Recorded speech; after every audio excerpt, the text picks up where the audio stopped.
ضلع کے لولاب علاقے میں درجنوں کارکنوں نے نیشنل کانفرنس میں شمولیت اختیار کی ہے۔ نیشنل کانفرنس کے سینئر لیڈر قیصر جمشید لون نے ان کا خیر مقدم کیا۔ لون نے ورکرز پر زور دیا کہ وہ پارٹی کو بنیادی سطح پر مضبوط بنائیں۔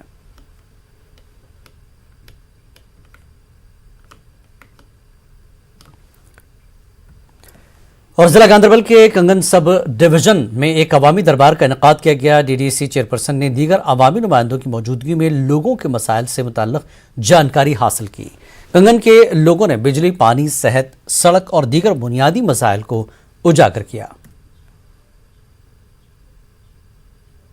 مزید اس میں وسعت لانے کی ضرورت ہے اور میں چاہتا ہوں کہ میڈم صاحبہ ہر حلقے میں جائیں اور اس طرح کے پبلک دربار کریں تاکہ پنچایت لیول پہ لوگوں کے مسائل حل ہوں اور لوگوں کو کی مشکلیں کم ہوں۔ جو بھی گریوینسز لوگوں کی طرف سے آئی تھی ان کو نوٹ کیا گیا۔ اب دیکھتے ہیں کہ چیئرپرسن صاحبہ نے ان کو ایشور کیا ہے کہ ان کی جو ہے گریوینس ریڈریسل ہوگی، تو لوگ بھی امید لے کے آئے ہیں۔ جو کچھ مسائل ہمارے تھے وہ موقع پہ حل ہو گئے اور جو کوئی بڑے مسائل تھے انہوں نے آشواسن دیا کہ وہ آگے ہفتے کے آس پاس مسئلے حل ہو جائیں گے۔ ارے یہاں پہ پہاڑی لوگ ہیں تو کچھ ہمارے پاس نہیں آ پا رہے ہیں، میں نے سوچا کہ میں آج ان کے پاس آؤں، ان کے مسائل جموں کشمیر کے مشہور کثیر لسانی شاعر، محقق، نقاد، مورخ ڈاکٹر ستیش ومل کو ہیومینیٹیرین لٹریچر ایوارڈ سے نوازا گیا۔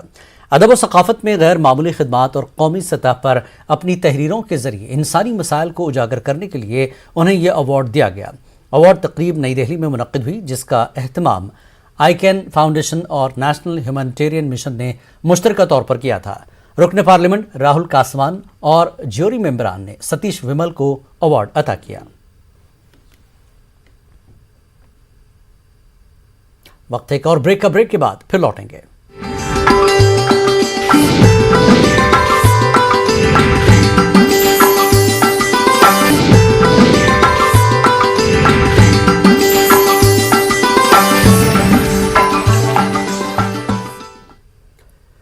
ممبئی میں منعقدہ national mixed martial arts championship میں لداخ کی ٹیم تیسری پوزیشن پر رہی۔ لداخ کی ٹیم نے ایک گولڈ میڈل، ایک سلور میڈل اور 2 برانز میڈل جیتے ہیں۔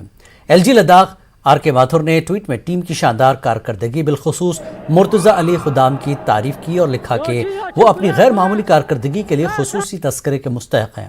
L H D C Kargil کے سی ای سی فیروز احمد خان نے بھی ٹیم کو شاندار کارکردگی پر مبارکباد دی۔ مرتضی علی خدام نے 79 کلو گرام زمرے میں گولڈ میڈل حاصل کیا۔ ایگزیکٹو کاؤنسلر آغا سید عباس رضوی نے فائنل میں بطور مہمان خصوصی شرکت کی۔ تھانہ منڈی راجوری کے ابو عباسی نے ایشین تھائی باکسنگ چیمپئن شپ میں گولڈ میڈل جیت کر سرحدی ضلع راجوری کا نام روشن کیا ہے۔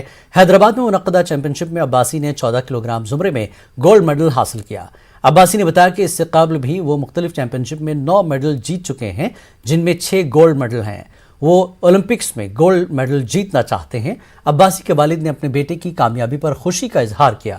انہوں نے کہا کہ بیٹے کی دلچسپی کو دیکھتے ہوئے اسے جموں میں ٹریننگ دلائی گئی اور اس نے سخت کوششوں سے میڈل جیتا اور سب کے خوابوں کو پورا کر دیا۔ میں گولڈ میڈل جیتا ہے۔ اس سے پہلے بھی میں نے 5-6 میڈل جو ہیں وہ نیشنل لیول پر جیتے ہیں وغیرہ تھا۔ جو یہ میں نے ایشین تھائی باکسنگ چیمپئن شپ جو کہ بہت بڑی بات ہوتی ہے، ایشین چیمپئن شپ میں گولڈ میڈل جیتنا، تو کافی اچھا لگ رہا ہے۔ سفر جو کٹھن سفر تھا، لیکن اس میں ایک ٹیلنٹ تھا، شوق تھی، اور اس کا ایک گول ہے، وہ اس کی وجہ سے ہمیں جتنا سفر کرنا پڑا وہ ہم نے کیا، لیکن برداشت کیا ہم نے۔ محکمہ یوتھ سروسز اینڈ سپورٹس کی جانب سے پلوامہ میں 3 روزہ ایتھلیٹ میٹ کا انعقاد کیا گیا۔ سپورٹس اسٹیڈیم پلوامہ میں ہو رہے ان مقابلوں میں ضلع کے سبھی تعلیمی زونز کے 400 کے قریب کھلاڑیوں نے حصہ لیا۔ اے سی آر پلوامہ اعجاز احمد نے فاتح کھلاڑیوں میں انعامات تقسیم کیے۔ محکمے کے افسر نے کہا کہ ایسے مقابلوں سے زونل سطح سے بہترین کھلاڑیوں کا انتخاب ہوگا۔ ڈی ڈی سی ممبر پہلو محمد ابراہیم نے سپورٹس اسٹیڈیم پہلو میں کھوکھو، کبڈی اور والی بال مقابلوں کا افتتاح کیا۔ نوجوانوں کی ایک خاصی تعداد ان میں حصہ لے رہی ہے۔ ڈی ڈی سی ممبر نے پرائمری ہیلتھ سینٹر پہلو کو ایک ایمبولنس اور سی بی سی انالائزر وقف کیے ہیں۔ مقامی لوگوں نے اس کی سراہنا کی۔ بدرواہ میں وزارت سائنس اور ٹیکنالوجی نے سی ایس آئی آر اور آئی آئی آئی ایم کے ذریعے 1000 کسانوں میں 8 لاکھ لیونڈر کے پودے تقسیم کیے تاکہ مرکزی حکومت کے